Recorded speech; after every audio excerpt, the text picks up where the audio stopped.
Hey, Hawkeye fans, welcome back. We are recapping our win over Rutgers this past weekend. We've got an awesome conversation with kicker Drew Stevens, and then we'll be previewing our game versus Illinois, our final home game in Kinnick Stadium this season. Thanks for coming back and tuning in to Talkin' Hawks, presented by Hills Bank.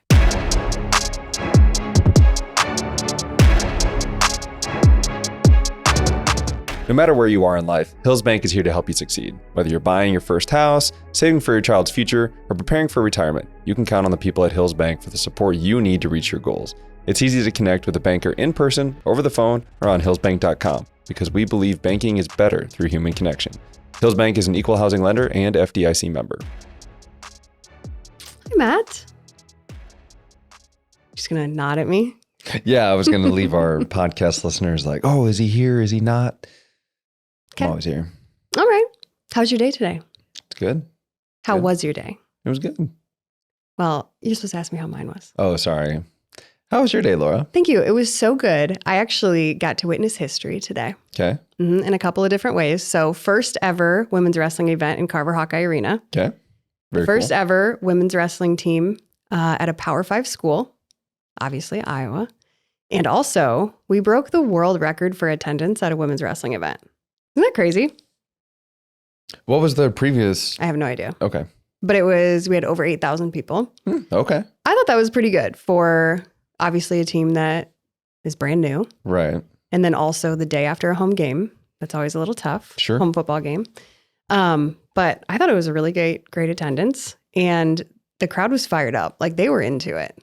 So that was really cool to see. Also, my first time really watching freestyle wrestling. Because not usually, always in college wrestling, they do folk style. And also high school wrestling in Iowa, they do folk style. And it was fun. It's more electric. There's a lot more. So wrestling, sorry to cut you off, but like wrestling is wrestling.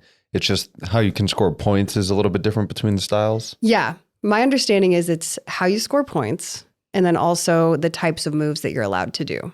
Allowed to do. Okay. Mm-hmm. That's my understanding.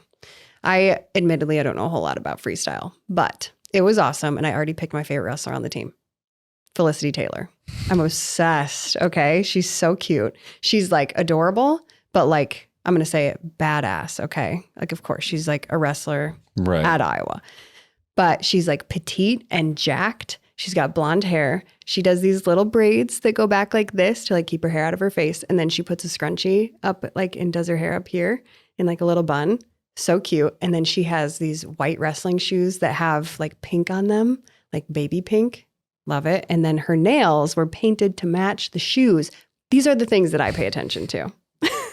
This is the kind of stuff details. I like. 100%. Look good, wrestle good. Look good, wrestle good. Anyway, it was super fun. I had a really good time, and they will be back, I think it's in January, but they'll be at Extreme Arena instead of Carver. So Okay. You guys got to come out. Also have to say this, yesterday at the game and today at the wrestling meet, I had so many people walk up to me and talk to me about the podcast. People are listening. They love it. People are talking Hawks. It's funny. So I was over in the north end zone. I already told you this story because it was hilarious. And there was a group that I was doing like a sponsored thing with, and they were kind of in the background of the shot. And this guy was like, hey, like definitely had a couple of drinks, which is great. And he's like, hey, talking with the birds. The birds? Like, what? And I kind of like looked at him like, yeah, like I was assuming he was talking about the podcast. He's like, I love talking Hawks. And just like freaking out, so excited. I think his name was Tony. I'm pretty sure. And then Tony, friend of the pod. He gave me his last name and it was really long. He's like, you're not going to remember that. I was like, no, but I'll remember Tony. Got it in my head. And then a couple other people I talked to were super pumped about it. Ran into somebody. I couldn't exactly hear her because it was super loud, but she was like, hey, I love the podcast. Has some sort of relation to Nico. And she had a sweatshirt on where she had like daisies that were on the sweatshirt arm that were in like the shape or whatever of his tattoos. Yeah. Interesting. So anyway, she loves the podcast. And good deal. That was great. And then at the wrestling meet today, had a couple of people walk up and talk to me about it too. National anthem singer was like, hey, love the pod. Anyway, so shout out to all of those people. Thank you guys for listening. Appreciate it. Yes. Oh my gosh. Yeah. Or watching. Yeah, it was super fun. But anyway, let's talk about the game. Hold on. Can I say one thing? Just because anytime I hear Tony because of The Office, I think pepperoni Tony. What does he say about it? Well, it's because Tony was Tony in the show. He's like, he's so fat. He probably eats a lot of pizza. Pepperoni Tony. That's right. It's his name. But either way, so I can't say Tony without thinking pepperoni Tony. Okay. Thank you for that. Just wanted to get that out. No, that was things that help the podcast move forward. Super necessary. Thank you so much, Matt. Analytics. But the game yesterday, vibes were high. So good. I texted you before the game. Did I not? And I said, I have a good feeling about this game before it even started, which I do have a knack. For being right or wrong. I was going to be like, thank you. And then I thought about what you just said. No, you have a knack for being right. Thank you so much. Most of the time. A lot of the time. Well, yeah, most of the time. Yeah. But actually, though, the atmosphere was fantastic, especially when it got into nighttime. We all know when the lights come on in Kinnick, it's just the best. But yeah, it was great. Fans were just in the best mood, which I love to see. Everyone was just there really to have a good time, which is what sports are about, you know? Agreed. And an even better time when we won. Let's talk about the game. Yeah. That's what we're here for. Yeah. I think the main thing people are going to talk about is that we slung the ball. Big Deke energy. That's what I saw. What? It's a shirt. It is a shirt. Yeah, they I don't want to say they took the reins off because it's not like we were really pushing the ball down the field. We had a couple deep balls, but 30 passing, 30 or 31? 31. 31 pass attempts. I mean, that's a lot, but we were doing some different things. We went empty a lot. And I actually think Jake Butt, who was the analyst, he played tight end at Michigan and then played in the league for a little bit. I've always thought, what a sad last name that is. Imagine marrying somebody. Oh yeah, my new name's Butt. Great player. So he did a good job doing the analytics. Yeah. Or like talking through a few different things. And he kept bringing up the fact that we were going empty, which we were.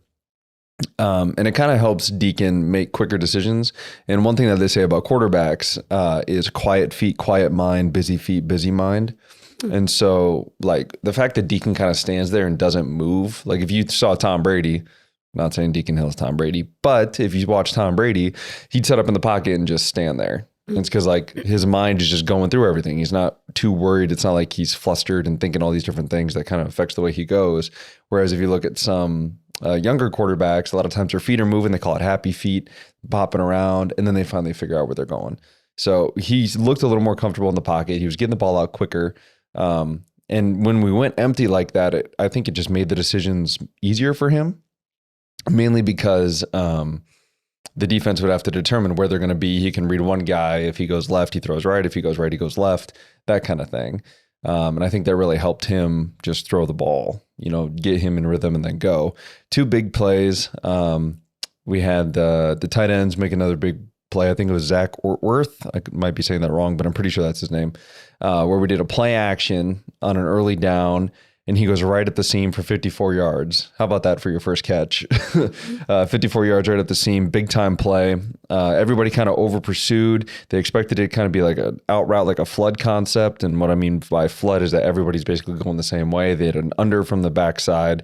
So everything was moving from right to left except for him who went straight. So the safety's thinking that the safety came down on the crosser, thinking that this guy's going to go out to the corner. The cornerback would cover him, but nobody did. So boom, right down the center. Great throw by Deacon. Like that's what you want to see. Another thing that we did a lot of that I thought was great was quick passes. Like snap, get the ball out. Snap, get the ball out. Like that's how you get a quarterback in rhythm. And that's how you just let your playmakers go. Like you can throw a screen pass and get 4 yards. That's a good play. If it's first down, you get 4 yards. 2nd and 6 is a lot easier than 2nd and 10. Like just little things like that help you win the down, so to speak. But I think that was all great. I think Caleb Brown did well in Deontay Vine's absence. I think that he provided quite a bit. He wore 81 in that janky uniform last week because he and Cooper were on the field at the same time. What's funny is that he actually got the end around on the very first 3rd down. He didn't end around. He got the first down. And the crowd yelled Coop, and it was Caleb. But either way, so like getting him involved, I thought was good. I just think that he added a little element of like burst that we haven't really seen too much on the outside. Tried to get him a deep ball, overthrew him just a hair. I mean, that happens. But at least he missed far and outside. He didn't miss short and inside like he did against Northwestern. The one interception I want to talk about was at half. We're driving the ball. We're doing a great job in 2 minutes, getting down there, giving us an opportunity to score. And it looked like we ran like a slot fade combination. So basically we have a quick hitch on the outside and then a slot fade, which it was Nico Ragaini running a fade. So he's kind of coming up the field a little bit and then going to the back pylon.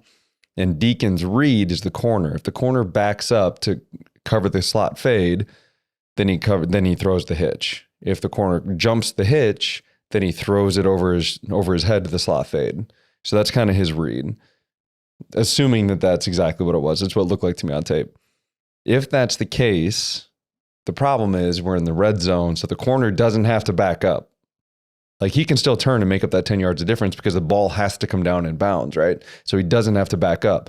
Well, he sees him off on the snap and turns and throws the hitch. Well, because the corner had no reason to back up, he was able to jump the hitch. They get the interception. We don't get points that drive. So like outside of that one particular read and throw, I thought that Deacon played a pretty clean game, which is good. Yeah, he was, 20 of 31, 223 yards, 1 touchdown, 1 interception. Let's talk about third down percentage. This is one that you really like to talk about because this is something I feel like you've said Davis always liked to not harp on, but. Yeah, it was one of the things you wanted to be at around 48%. Mm-hmm. We were 9 of 18. What percentage is that, Laura? 50. See how I do that? Yeah. And we were ranked, I think coming into the game, we were like 28% on third down, something like that. Mm-hmm. So vast improvement there. Yep. You said Deacon threw for 224. We were averaging 225 total yards per game. Beat that number. So, I mean, like this was a good game. 22 points, barn burner in Iowa City. Mm-hmm. Well, did I see being able to get after it? What? Being able to get after it a little bit, 22 points. Oh, yeah. Did I see that they had like the number 10 defense, Rutgers? They had a pretty good defense, yeah.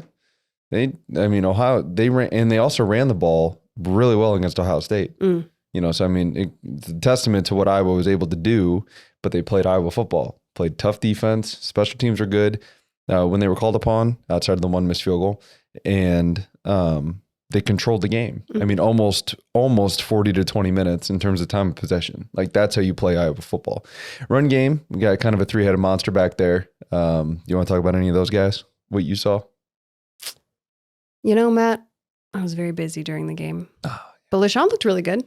Yeah. I'll give him that. Yeah. And, I'm going to let you take that because you're the analyst, Matt. I'm not going to try to do something that I don't normally do because you just put me on the spot and now I'm annoyed. Love you. So Jazz Patterson, Caleb Johnson, LeSean Williams, all those guys, all at over 50 yards apiece. Mm-hmm.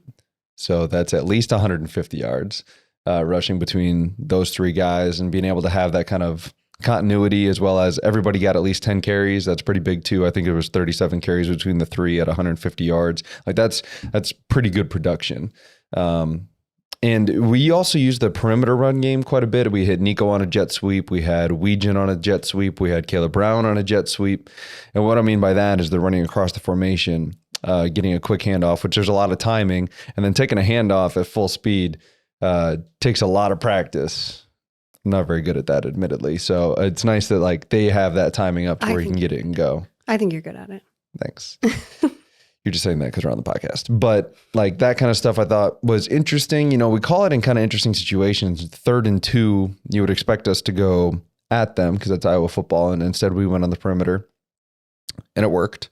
Being able to use that kind of stuff. We just really haven't seen a jet sweep series a lot in terms of consistently like this 3 times in a game. But it was good to see that as well. Defensively, thought we played really well. Jay Higgins, less than double-digit tackles. What did you do? Take the night off? He had 8. Relax. You still led the team, but like I'm expecting like 18 tackles. No, it was great because they just weren't on the field that often. Mm-hmm. Defense took care of their job. A lot of incomplete passes. Their third down percentage was 2 of 11. So, I mean, we're less than 20%. So, I mean, like that kind of stuff is really good. And you expect that from the defense. But a shutout, always very cool. You don't get that very often. And I think the last shutout was 2019 in a Big Ten game for Iowa. We shut out Northwestern. Mm-hmm. So, like, defense just continues to build. And if that offense can get going with the defense already there, special teams there, it's going to be a good thing. I think I saw that Rutgers has never scored a point in Kinnick. I think I saw that somewhere in a tweet. Well, they weren't. Have they played at Iowa City before? I don't know, Matt. I just said I saw it. I'm not going to confirm nor deny that. You looked at me with like deer in headlights. I just saw it on Twitter, and everyone's always right on Twitter. Yeah. Quinn Schulte with the pick. Yeah, that was nice. Cedar Rapids native. Shout out to Xavier. Yeah, you got a couple Xavier guys. Ethan Herkett as well on the defensive front. He made the game sealing tackle against Iowa State. A couple Xavier guys coming up. So it's nice when you got local talent, guys that again build up through the program and then find a way on the field and make plays. Quinn's been around for a while in terms of understanding the defense, knowing what to do. So to have him step in and really, he was gifted the ball. It got overthrown. We had the right coverage. He kind of rolled down when he thought he was going to roll back, fooled the QB and took advantage. Okay. What's funny is that I think it was Jamari Harris was next to him. And I don't know if, I'm assuming Hawkeye fans are all going to know when Tyler Sash picked it off and then RIP pitched it to Micah Hyde. Micah Hyde goes and scores. I think Jamari Harris thought Quinn Schulte was going to do that because Jamari could have gone in front and blocked for him. And instead he stayed in like a pitch relationship. Like, come on. And then Quinn Schulte just proceeded to get tackled, but it is what it is. Yeah, that was fun though. Let's see. Special teams. Tori, I think only punted 3 times? Yeah, he had I don't want to say a day off, but I mean, kind of considering that we're used to seeing 7 or 8 punts.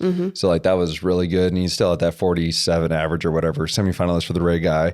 Jay Higgins, semifinalist. Cooper DeJean, semifinalist.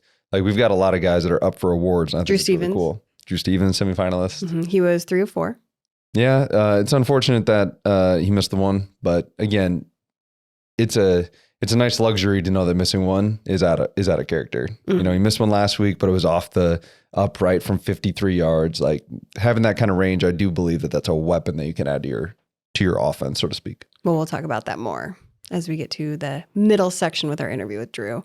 Let's go to our unsung hero. This one we both agreed on this week. Brought to you by JB Roofing. Matt, who do you have? The loyal Hawkeye fans. Okay. You guys that were in Kinnick Stadium. And the reason, so Rutgers is one of the least penalized teams across the nation, like top 5 in terms of not being penalized. They had 7 penalties on Saturday. 6 of them were pre-snap penalties because it was so loud in there. Some of them were on, the one that I'm thinking was on 4th and 1. They're going to go for it. And they false start, so they got to back up and now they have to punt. Like that, those little things that you guys made happen, as well as the defense, of course, but like you guys, the fans making that happen really helps out with being able to execute on the field. You know, when you go into Kinnick, you got to play 12 because, you know, Texas A&M says their fans are the 12th man, but I truly believe Kinnick is one of the toughest places to play if you're not the home team. And you guys proved that on Saturday. So unsung hero, the fans. And golf clap. Very good. Love it. Okay, we're going to hop into our conversation with Drew Stevens. We will be right back. Need a new roof, gutter, or siding in Eastern Iowa? Call JB Roofing, the local and reliable roofer with over 20 years of experience. They do one roof at a time, unlike others who juggle multiple projects and cut corners. They also serve a 45-mile radius around Kelowna and help you with any insurance claims. Don't wait. Call 319-656-ROOF or visit their website, jbroofingkelowna.com for a free estimate. JB Roofing, the small town roofer you can trust.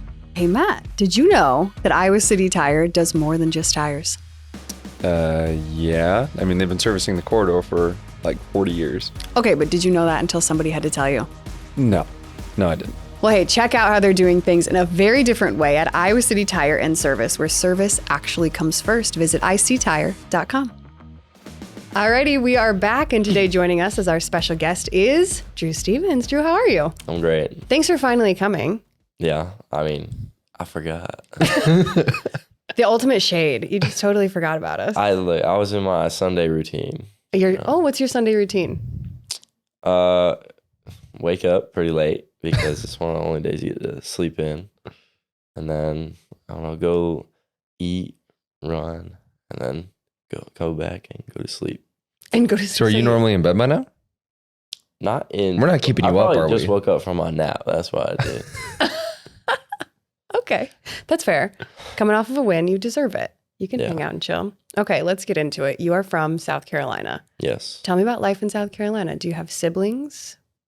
I do have siblings. I have a younger brother, and then another younger brother, and then a younger sister. So you're the oldest. I am the oldest, yeah. Did you I'm set the the oldest of standard? like everyone. All my cousins too. Like Oh. I'm the oldest. You're the Yes. oldest. And you look like the youngest, I'm sure. I probably do. actually. You saw our reel when Matt threw I shade did, at you, yeah. didn't you? I saw you. I didn't like throw it. shade. I'm good at. I mean, I can't control that. Oh. Well, can you grow a beard? Maybe I don't know. I haven't tried. You haven't tried. So you clean shave every day. Yeah. Have to. So there's hope. There, I don't know. Maybe I'll try it. No shade Well, November. don't change what you're doing right now, but like after the season you can try. Yeah. There you go. Okay, so tell me about life in South Carolina. What sports did you play growing up? I played every sport Did you? actually, which I don't know. People are always like, "You're just a kicker, man," but like, the specialist room is gonna hate me for saying like all this, but I beat Tori in basketball. I would beat Luke in whatever sport. I would bet so much money on that. Well, where's Elkin from? Because I'm assuming you mean Luke Elkin. Wisconsin. Okay. Yeah. So you're a hooper, as they say. I play all the time when I go back home. Every guest we've had. It's almost like a break coming back up here. Because when I go home, it's like, I mean, my sleep schedule is literally like 11 to like 5 a.m. But like, I don't go out or I don't go down to like the basketball court until like 12 at night. And the basketball court's like right next to a police station. Okay. Yeah, I mean, Is it outside? it's outside. But like that's the spot. There's just so many places to like hoop at. Have you ever heard of the Peach Jam? I feel like I've heard it, but I don't know what it is. It's like the biggest high school recruiting basketball tournament like there is. Well, that's like my hometown. Like they host it there. Okay. Yeah. You ever compete? In the Peach Jam? No, Yeah. no. Well, you said I'm a hooper. I'll beat anybody. I would get destroyed by those guys. They're all like they're like top like. It's like top of the top. Yeah. Okay. Like Shaq was there one year. LeBron was there. He actually practiced in my gym one time. Dang. My high school gym. Did you play with him? I was up here. Oh. Yeah, it was back. It was back there. Or it was during season. COVID or just in season? I was already up here and then back down there. Yeah. I mean, I was up here. He was down there. So Understood. I did. Yeah. I just. Got you. So you played basketball. What else? Soccer? Basketball, soccer. I mean, I guess you could say football. I did play a different position my freshman year. Did you? What'd you play? Yeah, I played receiver. Nice. Yeah, You talking in high school or you talking here? high school. Okay, yeah. Just Not here. No, I wish. I could. That'd be fun. What was I? Basketball, soccer, golf, baseball? baseball, tennis, football. You played everything. Did you go to a big school or a small school? It was like 2,000 students. In your grade? No, like the school. Got it. I mean, that's still That's still pretty big. that's Yeah. 500 a class. Yeah. Well, my class was like the smallest class. We had like 450, but it like kept going up 50 My goodness. every year. Like the freshman class had like 600, I'm pretty sure, or something. Oh my gosh. That's a lot of kids. That's like Deontay Vines type. Yeah, no kidding. He went to a huge school too. Crazy. So besides, I guess you played all those sports. What was like your next best? So you're a great kicker. Like, And then- don't count football, Yeah, don't count football. soccer. Soccer. Well, For I kind sure. of felt that. Yeah. Don't look at me like that. I can ask that question. He said he was good at basketball. Besides the things that you kick, what's a different sport that you're good at? Outside of there that you would say is the next one. It kind of sounds like you're in love with basketball or you just I have mean, the chip on your basketball's shoulder for basketball. Yeah. I mean, I don't know. Like if you like a general consensus, Yeah, like if you're like, like okay, if football. you're comparing me to like, Well, just you. What's your next favorite? favorite basketball. Easy. Yeah, probably. Easy number 2. Pick up basketball is just so easy to do. Mm-hmm. Because you can have you and one other person or you and like 10 other people and still. Would you pick any of the specialists to play with? Like if you were to have Tori on your team, would you be like, I'd rather go alone or would you take Tori? I would not take Tori. Not with a basketball. Anything with the feet, I'll take Tori. But That's fair. hand-eye coordination, I'll probably take Luke. Okay. I'll probably have him on basketball too. Okay. Is he a big dude? I haven't looked at his. He's like 230. for sure. Yeah, that's a big basketball player. I check the weight sheets. Yeah, I saw yours at 199. Was that Wednesdays? Well, that's based on the Iowa Hawkeye site, like Hawkeye Sports. Okay, yeah. You're not 200, are you? I'm over 200. Are you really? There's no way. You a scale? I'll step on it. He said, There's no way you outweigh me by like 15 pounds. What do you weigh? I'm actually like 190, so 10 pounds. There's no way. That's crazy. I don't know what to tell you. it's all the leg power. Okay, hold on. So what did you come in at, weight-wise? 167. Dang. Yeah. So I got in at 162 Wow. when I got to Iowa. But it took me a lot longer to get to where you're at. I was also, you guys talked about how like I look young and stuff. When I got here, I was also like 5'11". Oh, you've grown since you got here? Like 2-3 inches. Yeah. What? That's really late to have like a I little know. growth spurt. I mean, I don't control it. I don't know. You just became a man. Well, Becoming. Becoming. it's a process. Understood. I get it. It's a process. Well, hold on. Sorry. Sorry. So you're only a sophomore. You came in at 167 and now you're over 200 pounds. Yeah. How'd you do it that quickly? I mean, I don't know. I know you don't run like receivers do. And Logan Lee was talking about how hard it is for him to keep on weight because he's moving a lot. I mean, know I'm not also, going to like, knock specialists, but I know you're not doing the same during practice. Not practice. Nah. I know the conditioning I don't stuff, even do it's all the close to same. what they do in practice. Mm-hmm. I mean, my busy day, which is Wednesday, is like, it's like a few periods. Right. Okay, so how'd you put on the weight? I mean, like, yeah. I mean, I would just eat. Like, it's so much easier here than like back at home because like your schedule, like your focus up here is like that. Like, True. I mean, I'd wake up in the morning in high school and eat breakfast, and then you like would pack a lunch or get like a school lunch. Sure. And like that's not exactly like the best nutritional food. PB&J and some chips. Yeah. And then after that you've practiced. So like you go these long periods of time just like not eating. Like I would wake up, eat. I would usually like eat my lunch like maybe like throughout classes just because I couldn't wait till the lunch period. But So you just starved yourself. yeah, pretty much. Yeah. And then after that, usually at football. And I mean, I guess back in those days, I would go football, soccer back to back. Oh. Because I played club soccer. And they're both fall sports. Club soccer is fall. And then Okay. high school soccer's spring. Interesting. So I would go back to back. So I would go from like the school lunch period all the way till after my soccer practice gets done like 7:30, and then I'd eat. And you're running like crazy when you're there. Yeah, that's like soccer conditioning. Yeah, you running. Yeah, this- there's no conditioning harder than soccer. Well, I saw this thing. It's a couple years ago. They had a GPS thing on Michael Bradley. You know what I'm talking about? I've heard of this. He was like the center fielder, or he was The center mid. Center mid. Sorry, whew, that was bad. Yeah, center mid for Team USA, and I think he ran like 12 miles in one game or something like that. It was ridiculous. Center mids run a lot. Well, 'Cause you're expected to be on It offense really and depends what defense. position you are.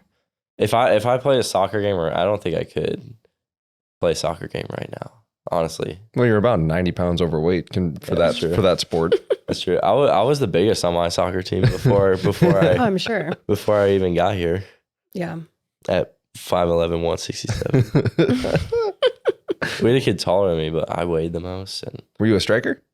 I don't know. It depends what year you're asking about. Like high school, I played defense. Yeah. So like you were just making sure nobody scored. So you didn't really have to run, like, unless you were a wing back where you got to go in on. When I was attack. young, I used to be fast. Like I'd say like 13 years old when I took soccer, like as serious as I take football now.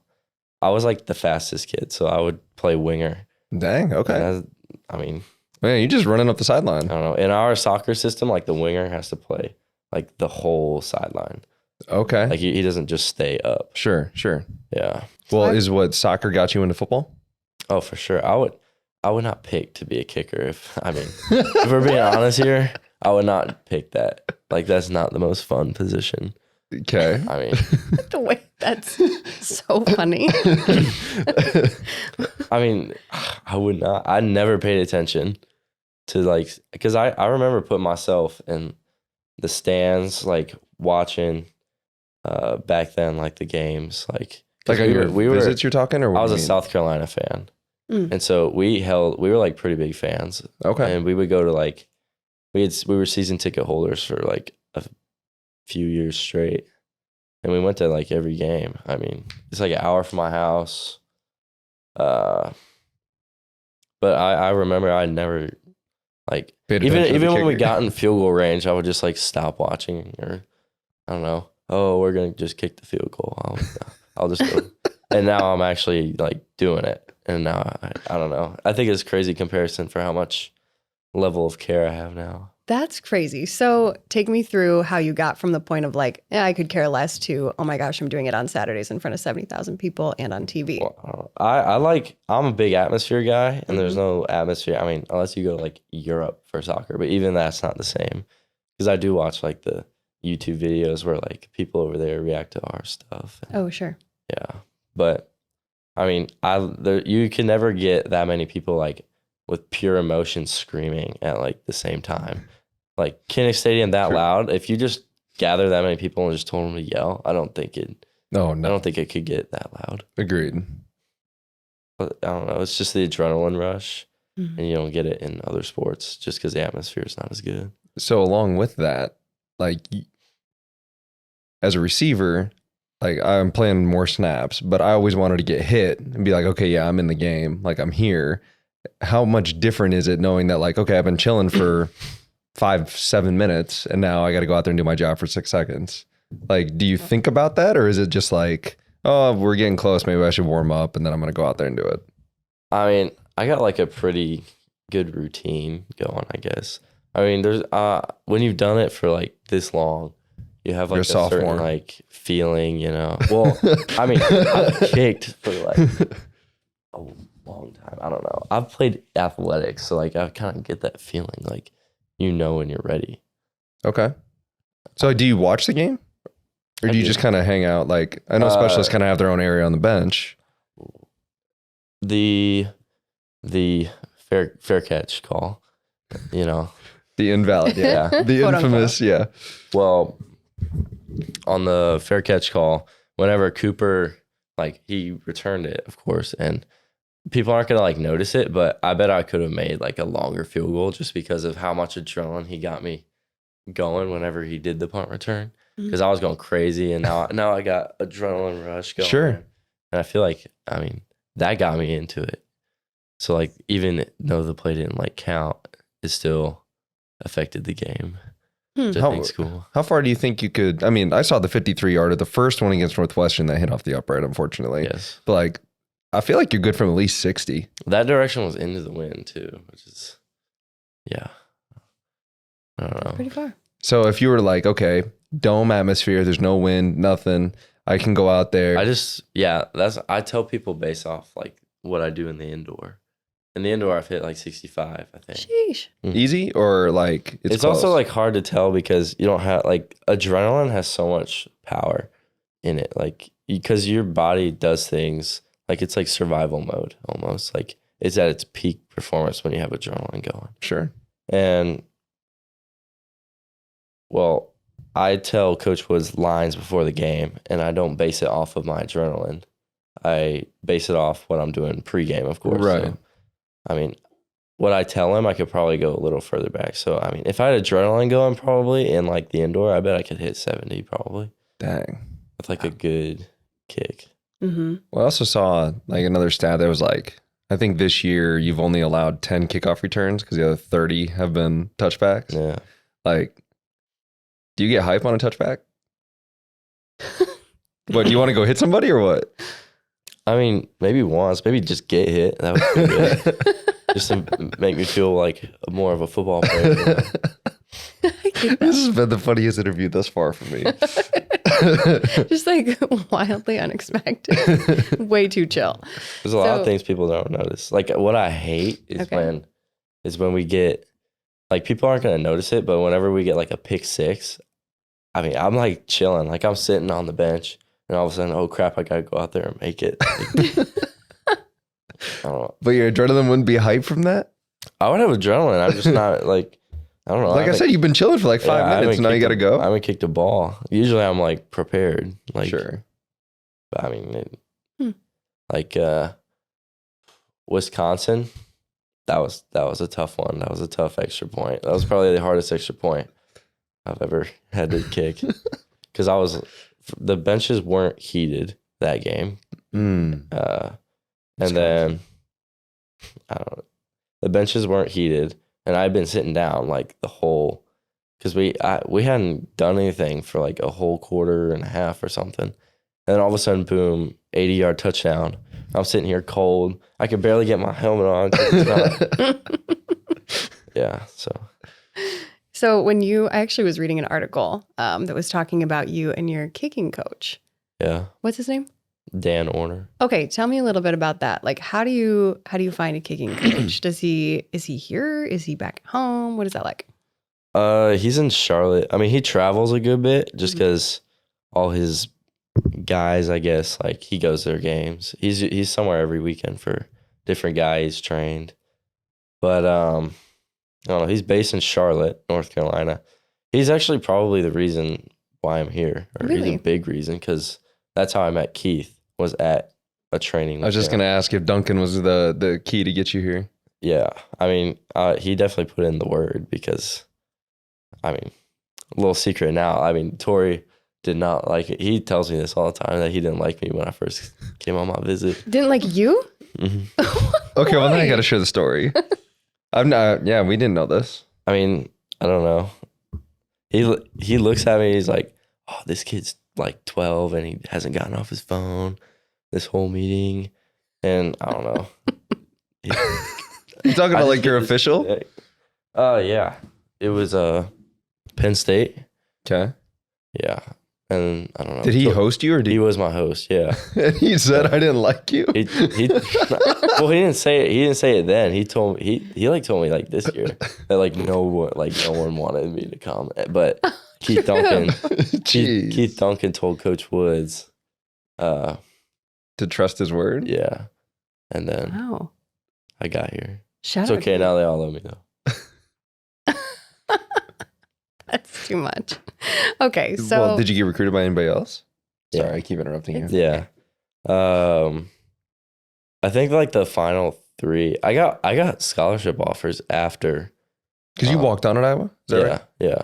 But I got scholarship offers from I think Coastal and Wake Forest. Like, Okay. Like I was supposed to come here like 6 days. Like report? Yeah. Like for summer stuff. Mhm. Or no, it would have been spring stuff because I early enrolled. And it was like 6 days before I was planning to come here. I got like both of them, like boom, boom, like right then. I was like, I don't know. I was just the better option. And I don't. My dad would always tell me that, like, I mean, this might sound bad, but like he has the money, and if you can't go back and do it like again in life, so I mean, you're not gonna miss the money. You're gonna miss like the time or like the choice you made for like free school at like maybe a worse experience. Sure. yeah, if you have the option, that Yeah. doesn't sound bad at all. That Yeah. really makes sense to me. So I have a couple of questions on something here. So I saw that you were the Leukemia Lymphoma Society Citizen Student of the Year. What does that mean? What did you do? It was like I don't know. So 2 of my friends from high school, I guess, we went to different high schools, but like I had known them from like middle school, elementary school, and they wanted to do like this, the Leukemia Lymphoma Society Foundation, which like you basically raise money for people with blood cancer and things like that. You raise money for them. I don't know. I just did it. It was a good thing to do. Cool. How'd you raise the money? We actually like had to we had like a teacher person, I guess, or I don't know. She had our like group, or she overlooked us. Okay. I wish I remembered her name. I mean, yeah, I don't remember her name, but she like basically like would keep us on a track or schedule, or like she gave us ways that we could go out and like raise money. And like, I mean, we did stuff. We did like a breakfast. This one guy who donated like a lot, it was his restaurant. We actually like set up a meeting with him in his restaurant, and we went in, sat down, and like talked to him about what we are, what we do. And then I don't know, he gave us a pretty big donation. I mean, we had a goal of like 25,000. I think we got it. We got over that, I think. That's pretty good. Yeah. That's really cool. It's also like a competition kind of, which I mean, I'm all about competition. Of course. It's on the national, like a national scale. And I don't know. I think we won for South Carolina. Really? Yeah. But that's amazing. we got crushed. There was some team from like New York, Rhode Island area that raised like 200,000. Wow. Dang. Yeah. Dang. Well, very cool.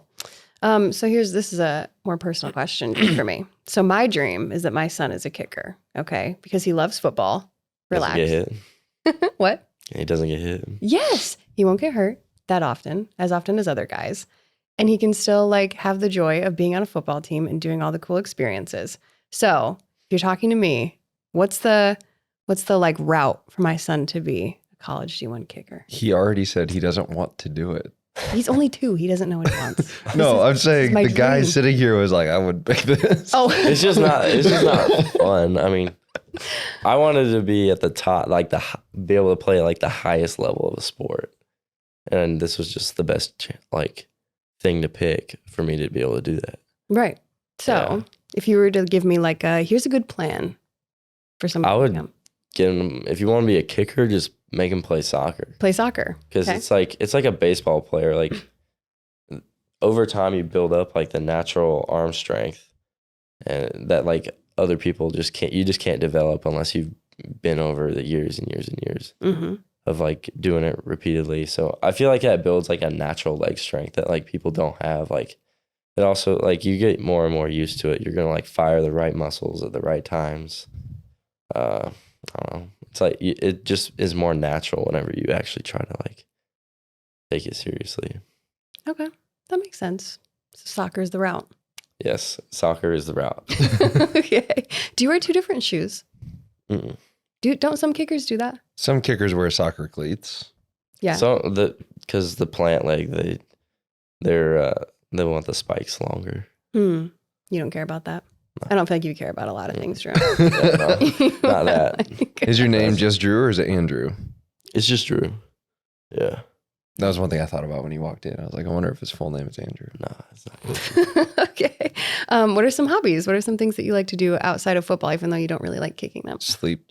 I like kicking. I'm kidding. Okay. We're harping on it now. I'm teasing you. Okay. Go ahead. What are some of your hobbies? I don't know. I play video games. Like, What do you it's play? fun. Jeez. Any game? It depends what my friends are playing. What but system you have? Start there. PlayStation 5. PS5. Yeah. Yeah. Same. Good.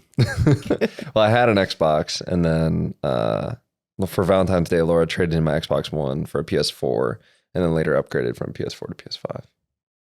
That's the route. PS5 is better. Yes. I grew up playing Xbox the whole time, and then I don't made know. the change. I was a soccer player, and I got introduced. Have you ever heard of this game called Rocket League? Yes. It's like car soccer. George played the crap out of that. Buddy of mine that played here. I have too much time on that game. Yeah, that's my favorite game probably. And of course, I played Call of Duty and things like that. I remember it was either my freshman or sophomore year. We had a dude that was like, I want to say Halo 3 was relatively new at the time.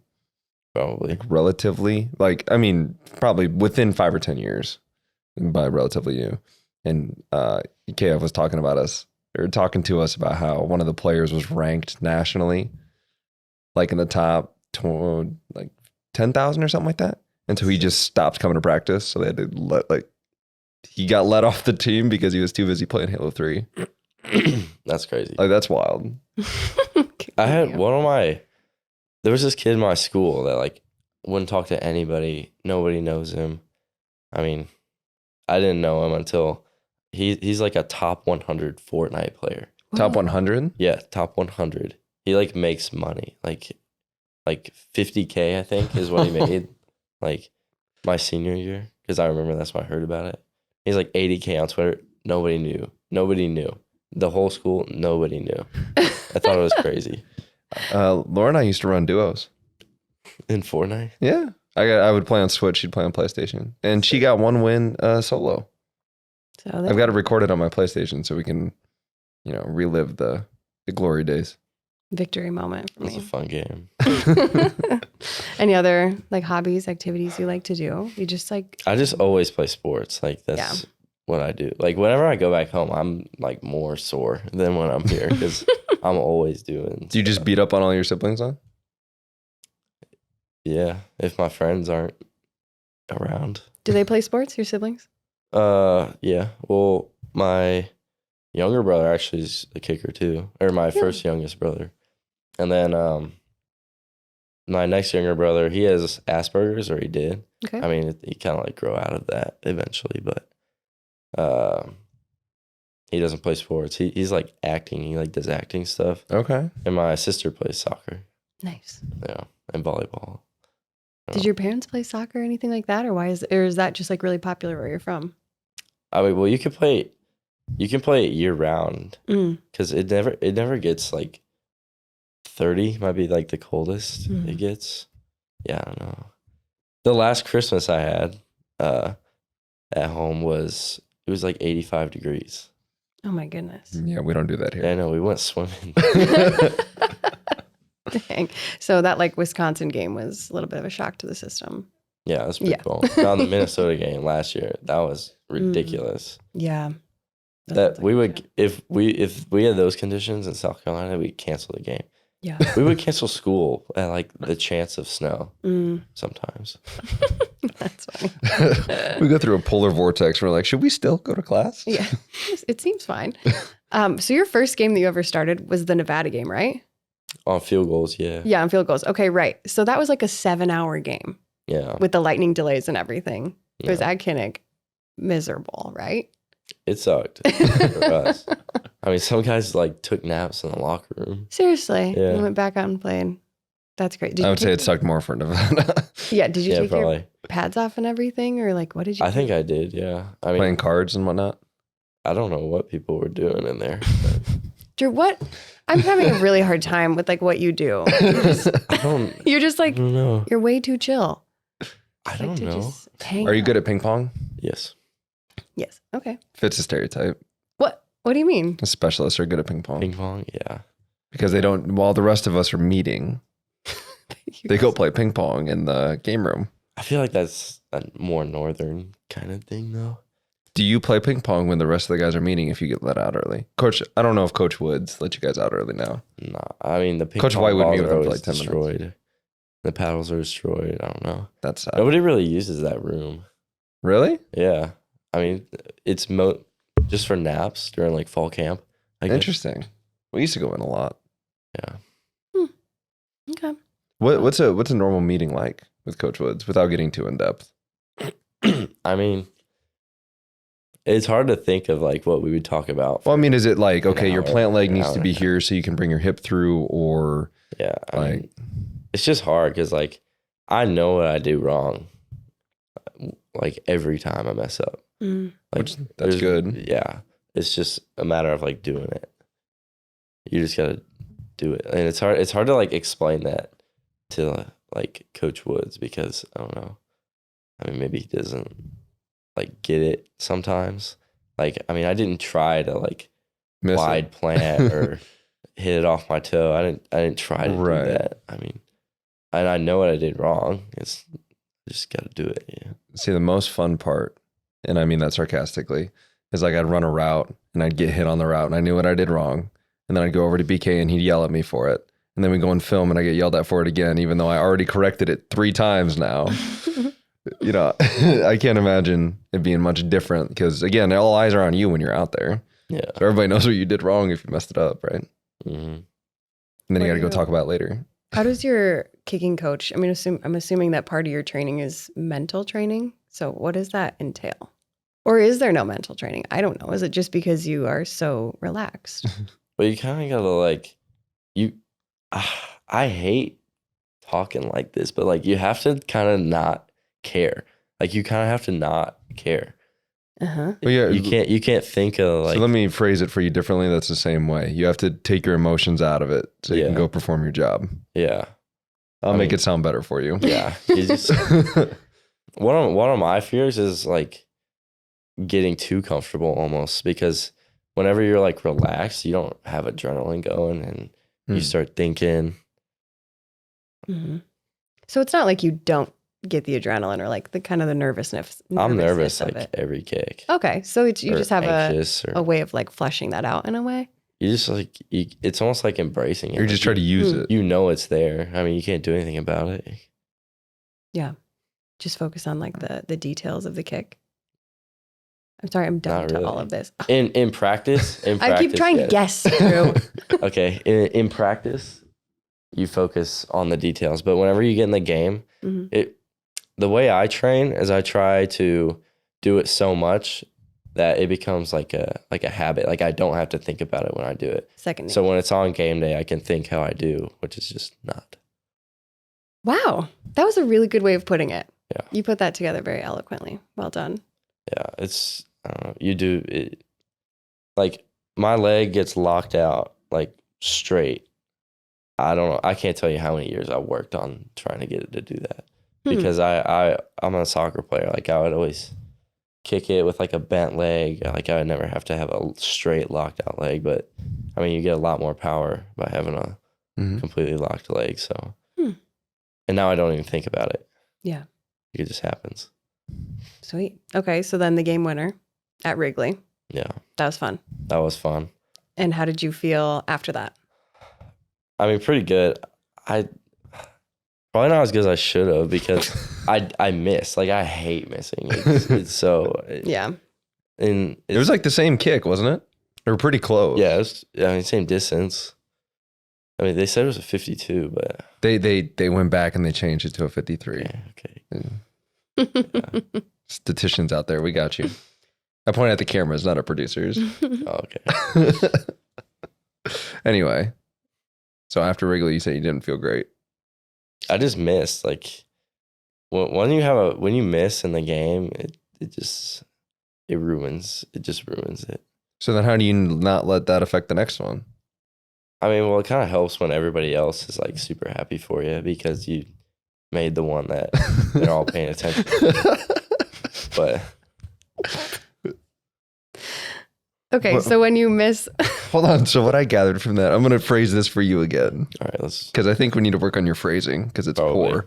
It's a little blunt, not sugar coated.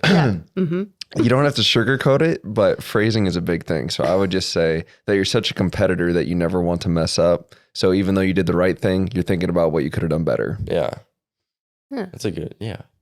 Phrasing. It's the same thing, but I make it sound so much nicer. And rather than, I don't care that I just won the game for everybody. he does. Now you're being too hard on him. I do care. Let me pull in a phrase from KF. Is like if you lose a game, so like we lost to Penn State this year, I'm sure he said, don't let Penn State beat us twice as you move into the next game because you're looking back. You can't look at Penn State anymore. The game's over, so you move to the next one.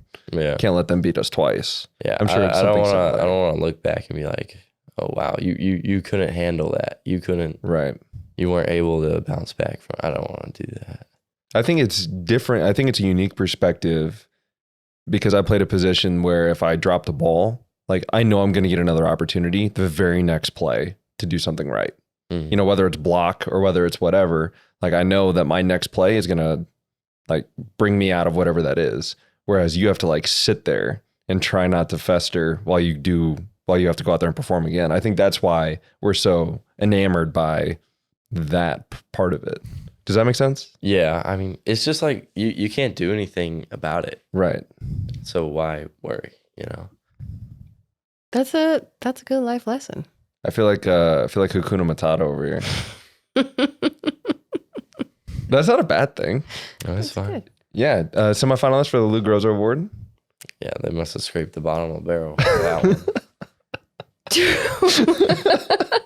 No, you're doing great. I'm doing good. Yeah, and then your freshman year, you came in as a walk-on. By the end of the season, you were second team All Big Ten. That's pretty wild. Mm-hmm. But you know what? A lot of the best first. players, most of the best players are the hardest on themselves. And so therefore, whatever anyone else says, like, doesn't affect you because you're harder on yourself than anyone else could be. Does that sound right for you? mean, I'm competing with myself, and I know I can do better than what I gotcha. have been doing. Well, we are excited to watch you for the rest of the season and the next couple of years. Thank you so much for coming. Yes. Thanks for joining us. We will let you get back to your nap. We need you to get ready. We have another game coming up next Saturday I'm ready. in Kinnick, It's Illinois. Illinois. And it's gonna Last time I be- played them, I missed. What's that? Last time I played them, I missed. You missed last time we played them? Mhm. You won't this time. Yeah, that's why I'm excited. Yeah. Get it back. All right. Drew, thank you. We wish you the Yep. best of luck. Thank you. This season, Marquee Pizzeria is teaming up with Nico Reganey to help the University of Iowa Children's Hospital. Together, they've created a new signature pizza, the Nico Parm. Sounds so good. $2 of every pizza will be donated to the Children's Hospital. Visit Marquee Pizzeria, located in the Coralville River Landing, this fall and help the kids by eating pizza. The Bugman Pest Control. Rest easy when you have the Bugman's top-rated defense protecting your home and business, providing maintenance and prevention treatments for any problem. Call today for a free quote, 563-554-BUGS. Proudly serving the Hawkeye State since 2008. Locally owned and operated, Performance is a full-service restoration company serving eastern Iowa. As an IICRC certified firm, their multi-licensed technicians have decades of experience in water, mold, and fire mitigation. Whether it's your home or business, this is the team you want in a time of need. Performance Restoration, 319-626-2292. The Appliance Barn offers a wide range of high-quality appliances at unbeatable prices. Whether you're in the market for a new refrigerator, dishwasher, or washing machine, they've got you covered. They also have a delivery and setup department to ensure your appliances get delivered and installed quickly. To find out more, visit appliancebarn.com. Okie dokie. Should we get into Illinois? Yeah, You didn't like that opening? I love the opening. All right. I've got some fun facts about Illinois. They're so and totally and completely random. ILL. No. Okay. I almost forgot to share this story. So I was at a gymnastics meet. Probably this was like only 2 years I was ago. going to say, this is relatively recent. Like really recently. And we were competing against Illinois, and they had like some really passionate fans, and they were doing the ILL. And then what is it? It's supposed to be INI. And then the other people would be like INI. And I heard ILL INOI. Like the second part of Illinois. And I was like, what a weird thing to say.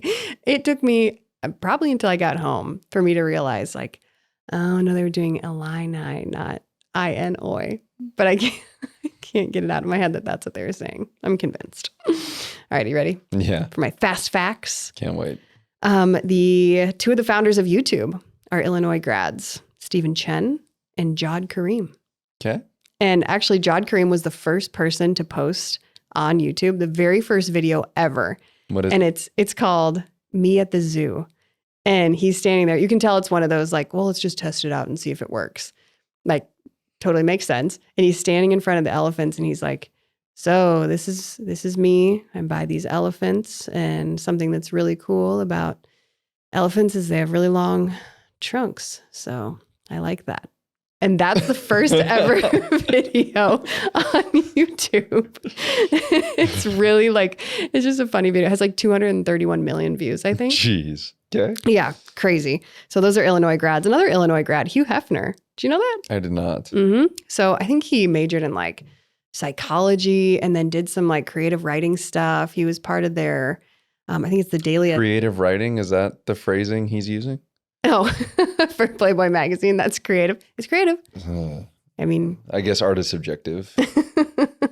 my gosh, throwing shots. Either way, so he actually tried to donate a ton of money to the university, and they turned him down. They wouldn't take it. Because they didn't want a building named after him on campus. Wow. Isn't that interesting? I was like, INOI. okay, relax, Illinois. Also, Tide, Wrigley Gum, Pantene, Cottonelle, Kleenex, Cascade, Smirnoff Ice, Budweiser, and Cheerios are all products that were developed by Illinois chemical engineering graduates. Interesting. That's a lot. That was quite a few big names. They do a lot of research there. Speaking of research, have you ever heard of the Morrow plots? Really? I hadn't either. It's a experimental agriculture. Excuse me. If I could speak, experimental agricultural field. That's so hard for me to say. It's like embarrassing myself. Agricultural field. Agriculture field? Oh my. Just what do they do? Anyway, it was founded in 1876, and it was created by Professor Manly Miles, which is another name. Every time we do this segment, I'm like, are we sure that was the names of these people, or did someone just make this up? Manly, though? What a cool name. Manly Miles. And they named it after George E. Morrow, who was a professor at the university. And it is the second oldest experimental agriculture field, I can finally say it, in the world, and the oldest in the United States. And I think it's I want to say it's 3 to 4 acres. Okay. And they do experiments where they do research on adding nutrients to soil and what that does to the crop. Also, so we have a field that backs up to our house, or our house backs up to a field.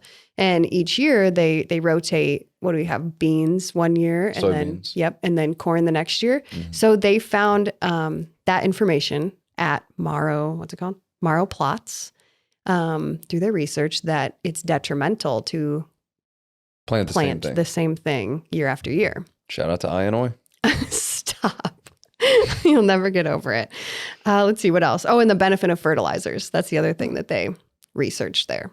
And through all of their research, they found ways to quadruple their yield of corn yield, whatever. Wow. So there you have cool. it. Those are a lot of agricultural stuff. Yes, and research stuff. Yeah. Apparently they're smart over there. They definitely are not lacking in coming up with new ideas. Tide, Wrigley Gum, Kleenex. Thank you, Illinois. Illinois. I need there to be. I wish we had different titles to our things. It would just be called Illinois. Well, what I'm looking forward to is hopefully at the game when their cheerleaders lift up ILL, that the Hawkeye fans near there go Illinois, just to mess with them. I don't really get under their skin. I don't know. I don't think that's a good idea. Do you want to let's talk about some football? Let's get into it. What do you know about Illinois? They just put up 48 points on Indiana last weekend. Yeah. Their quarterback threw for. Get this. He threw for more yards last week than Cade McNamara had all season. How many games did Cade play in? 4. 4? Wow. 4? Mm-hmm. And this guy had more than that in one game. He had 507. 507 yards. 507 yards, 4 touchdowns, 1 interception. So it's kind of an interesting story. Not last week. So last week they played Indiana. The week before they were playing Minnesota. I'm getting my teams mixed up. They played Minnesota and they were down 26-20. Yep. And their starting quarterback gets hurt. Altmaier is their starting quarterback. And Paddock, who is a transfer, comes in. His first play is 4th and 11 with the game on the line and converts it. They run the ball 2 more times. He throws another pass and he throws a 45-yard dime for a touchdown. They end up winning the game 27-26. So that was the legend of Paddock, so to speak. And they interviewed Coach Bielema, and Bielema's like, he's a great kid, transfer kid, knew that he wasn't going to be the guy, but he was going to be ready. I think he's a senior. He was going to be ready for his opportunity when it showed up. And to have to come in to help will your team just to try and get bowl eligible, I think they're 5-5 right now. And to come in 4th and 11 and convert, that's crazy to me. But so he's kind of taking the helm. Altmaier, I doubt he's going to come back based on that performance. I mean, you never want to see a guy lose his job due to injury, but when a guy's playing so well, it's hard to take him out when he's playing like that. And Altmaier prior had 13 touchdowns to 10 interceptions over his 7.5 games. We'll say 8.5 games. And in Paddock's one drive in one game has 6 touchdowns and 1 interception. So it's kind of hard to go away from that guy, right? But Brett Bielema, former Hawkeye, still got a Herky tattoo on the back of his calf because he played at Iowa and then coached at Wisconsin, coached at Arkansas, found a home really in Illinois.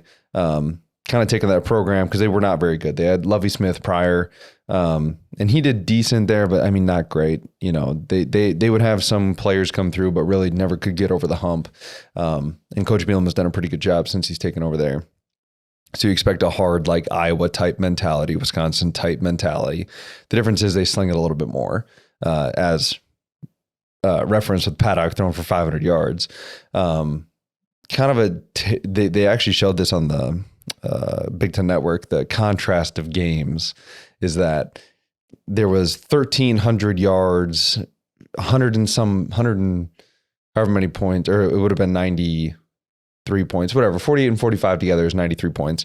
So you have that, and then you had 3-0 at the time for Iowa Rutgers. It's just the complete flip flop of style. So it's going to be what they always say, based on Illinois' offense last game, the unstoppable force versus the immovable object. Iowa's defense. I like that. And almost always it's the immovable object that wins. It's the defense that is able to be fundamentally sound, take care of business, and do what they need to do. Illinois, like I said, Paddock's going to sling it. They got a guy, Isaiah Williams, been around for a while. He's their guy. I think he's got around 70 catches, and the next guy has around 40. So, he's going to get the ball. Yeah, he last weekend versus Indiana, he had 9 catches for 240 yards. Yeah. That's a lot. Yeah, he's going to get the ball. So, it's kind of interesting. We see Cooper kind of move around a little bit. Normally, he doesn't trail somebody because they play right or left corner, but he will go into the slot if they're in man situations. So I'll be kind of curious if he kind of follows Isaiah Williams as he goes around. I'm blanking on the other guy's name, but they had another guy go for, I think, 5 catches for 150 yards. Kind of come on with Paddock there. And when you put up 48 points, you expect a lot of guys to contribute to stuff like that. A lot of their stuff is quick passing game, which is kind of what Iowa will give you because we're not going to give up the big play. What we talked about it before, defensive ping pong, right? You want to keep taking the short stuff, we'll give it to you, we'll give it to you, we'll give it to you. And then when you try and go over the top, we're ready for it. And so I kind of envision Illinois trying to take that same kind of thing. They're not going to pound the rock as often as maybe Bielema would like, but they still will try and establish the run. I wouldn't want to run their defense, but they're going to try that and quick game. And I think that's how they're going to, try and move the immovable object, so to speak. Yeah. Those are always, I think, some of the more frustrating games to watch as fans because it's like boop, boop, boop. Seems like they kind of go down the field. I feel like Purdue does that to us. They try to do that to us. But I don't know. It's hard to watch because you're like, oh, they got 5 again. Oh, they got 6 yards again. How do they keep doing this? But like you said, then they just wait for that opportunity and typically come up with one. So be interesting to watch. What do you know about their defense? So it's kind of interesting. It's a very different style from what Lovie Smith had. And Lovie Smith was known for the Tampa 2. So. Nope. Don't ask me. I see it in your eyes. Like, ooh, Laura, what does that mean? No, what's funny is I looked at you and in my head, I was like, ask her. And then I was like, don't ask her. Don't do that to her. She already knows. She doesn't know. She doesn't know. The fans know she doesn't know. So I'm just here for a good. So cover 2 usually means you have 2 high safeties and you have 2 corners. So the 2 high safeties each have half the field. So cover 2 guys are covering deep. The corners are playing the flats. Flats are really anywhere from 0 to 5 yards from the line of scrimmage. And then the linebackers kind of filter in to cover the rest. When you go Tampa 2, it makes the corners widen out a little bit. And the middle linebacker is responsible for anything down the middle. So like if a slot receiver runs at the middle linebacker and then goes vertical, the middle linebacker has to cover the slot receiver. That's a hard ask. You have to have a really athletic middle linebacker in order to do that. That was the Lovie Smith defense. And I only bring that up because of how different it is from what they do now, which is a lot of single high, cover 1, man-to-man. Like they normally have long physical DBs. In fact, Devin or Devon, I'm not sure how to pronounce it, Witherspoon was a first-round draft pick out of Illinois last year, and he's killing it for the Seattle Seahawks right now. Like they breed these long, strong DBs because they play so much man-to-man and so much cover 1. And usually what that means is you've got a safety in the back end. So again, they'll probably press most of the time, which is usually within that 2-yard cushion or whatever from the ball. Then you let your single high safety basically, quote, bait our quarterback into making bad throws. They did that a couple times to Indiana, where, you know, a quarterback should shift to safety with his eyes. So if I know, and CJ Beathard was really good at this, where he would snap the ball and he'd either stare directly at the safety to be like, I'm not going to give you any hints to where I'm going with the ball. Or if he knew he was going to come back left, like if pre-snap, he looks out there and he's like, all right, I like that matchup. And he snapped it, he would look right and then come back and throw left. Almost like, but it was so quick. It's like, how did he even locate him and get the ball on time? Like it's a definite art. But the fact that he would snap it and look straight deadpan at the safety, like, I'm not going to tell you where I'm going with the ball. And then all of a sudden, boop, boop, there's the curl, or there's the in, there's the out, whatever. So Deacon's got to be really disciplined with his eyes, because if it's a free safety back there, usually they read the quarterback's eyes and then react. So it's really going to be incumbent upon Deacon Hill either A, getting the ball out quickly, or being able to hold the safety and then let his guy win one-on-one. And when it comes back to this, it's similar to the Northwestern thing where I was like, you can't give up leverage as a receiver, and especially in man-to-man situations. There are times where you can do that, but you got to be super physical at the top of your route. So I'm kind of getting into like technicals here, like actual skill. But like, let's say I want to go out and I get caught on the inside. I can't have distance between me and the DB, because when I go to turn in, I'm right. He's right there. There's no reason for him to move. But if I'm stuck on him and it's like glue and I'm right here and I'm embracing the fact that there's going to be collision, then at the top of my route, I can take my left arm, push him by and come underneath, and then have an opportunity for the throw. Or if I beat him over the top, but I beat him outside, if I give a little head nod to the outside and then dive back in to make him think I'm going out to come back in, then you have a chance. You know, I think. That thing again? No. It's got to be quick. Yeah, it's my favorite thing. So one of my favorite ones where I didn't win where I'm supposed to was Iowa State 2016. CJ checked to corner out for me, and he checks some other stuff, and he rolls out and he ends up hitting me in the back of the end zone for a touchdown. But I won inside. I gave up leverage. Like we used to say, you're dead if you go inside because you're not going to win. Well, because he was playing in a trail technique, which means that he's waiting for me to break and then he's going to break, I gave one step to the post, shot my head there so he thinks I'm looking for the ball, and then was able to win over the top, and then CJ threw a beautiful ball. So like, you can give up leverage, but you have to do it with the right technique if you're going to be able to make the play. So I think that's going to be the main thing, especially against physical DBs. Our receivers, there's always a lot of talk, right? We've been down a couple tight ends. We still went 12 and 22 personnel and 13 personnel against Rutgers. But if we're going to have tight ends, they're usually a little bit more physical, so they might be able to get some of that stuff against Illinois' DBs. But again, it's going to come down to Deacon Hill's eyes, as well as our receivers willing to be physical. That was really good. Good job. We've had some comments, actually a lot of comments of people saying that you should be a BTN analyst. Would you ever do that? I think our camera quality here is pretty good. Shots fired. Would you? Also, I like our producers. Shots fired at BTN. Relax. Matt, would you ever do that? Just out of curiosity. I think you should always look at what opportunities are available and then assess from there. But I mean, I'm not going to go seeking it out. If they gave me a call, I would listen, but I'm really happy with where we're at right now. Okay. And that's what I'm focused on. I'm focused on the next 3 games for this season. Actually, at this point, he's retiring. I'm just kidding. We do love Storyline Multimedia, though, so we'll just throw that out there. Give him a little plug real quick. Matthew James. Okay. I feel good about that little preview. Well done. It's going to be 55 and sunny. Can you believe that? Mid-November. We've been through a lot of bad Novembers these past 8 years. I'm so done with polar vortexes. I know that normally doesn't happen until January or February. Yeah. But just thinking about cold weather makes me think about that. And our furnace went out. Remember when we were in Tiffin? And it got down to like 60 degrees. No, it was like 45 degrees in our house. Relax. It wasn't that cold. No, I'm saying that for the podcast. It was really like it was in the 50s though. I do remember that. Yeah, it was freaking cold. But yeah, 55 and sunny, 2:30 game. And I loved the 2:30 game this past time because it was nice, like during the day, the sun was out. Oh, it's nice and not warm, but not cold. Sun helps. And then it got to like that nighttime where the sun went down, the wind died down, and it was like perfect. So I'm just praying that it's about the same next Saturday. Also, like, gives me a little more wiggle room for my outfits. I don't just have to put on a giant parka. I'm not going to. What? You're not going to wear a parka. You know what's funny though? I was at this open house for the salon that I go to this past Friday. And I was about to leave, and there was a gentleman leaving. I think he was there with his wife. And he goes, "Hey, go Hawks." And he like shows me his Hawkeye shirt or whatever. And I was like, "Yeah, go Hawks." And he goes, "Yeah, dress warm tomorrow." I was like, "I won't, but thank you." I did take it into consideration. I was like, I bet he knows that it's going to be a little chilly. So I brought extra layers to put underneath my stuff, and I was golden. So there, Matt, take that. I wasn't even cold. So we'll see how it is next Saturday. 55 and sunny. I feel good about it. It's on FS1, I believe.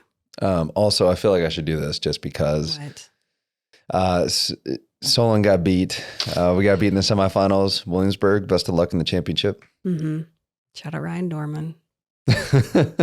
Whatever. I know. That was tough. But you guys had a great season. 10-2, not too bad. They have a commit going to Iowa. Joe Weiskopf. Oh, great. I think, so he plays safety quarterback for them, but he's going to be a linebacker at Iowa. As of right now, anyway. Very good. You guys got a good group of seniors that's going out to, and a couple of guys that are going on to play some D1 sports. It's exciting. It's cool. Very cool. Very cool. Very cool. Very cool. All right. Well, we will see you all back here next Monday. Thanks for listening. As always, if you would like to like and subscribe, we would so appreciate that. Leave a comment, leave a review, 5-star review on Apple Podcasts, whatever it might be. We do read the comments. Keep it nice. Keep it clean. Keep it positive. And thanks for listening. Go Hawks. Go Hawks.